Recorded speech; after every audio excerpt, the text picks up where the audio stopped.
Right, a how-to guide on how to activate and deactivate the beeper. The beeper applies to any button that's pressed or the end beeper at the end of the cycle. If you want it switched off, there's a simple way to do it. In fact, most machines will actually come with it switched off.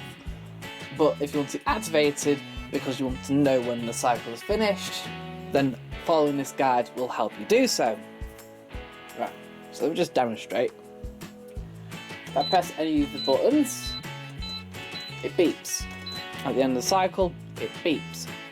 Now this can be applied to any Zanussi or Electrolux or AEG Tumble Dryer where there's just two buttons like this. You might have an old timer, or you might have some sensor drive programs on here. It doesn't matter, just as long as you've got two buttons. So to deactivate it, press and hold the Delic and textile buttons.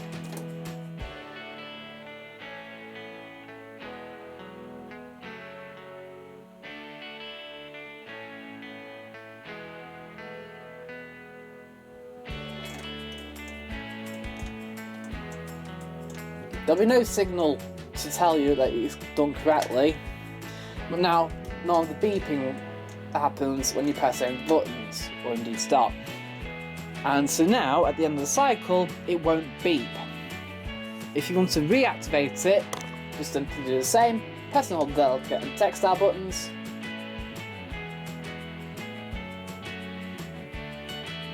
And you'll hear a beep, and it's now activated. And that's it really. That is your how-to guide on how to activate and deactivate the beeper setting on your Zanussi Electrolux range condenser tumble dryer, which can also be applied to some AEG and some John Lewis models. Thank you for watching.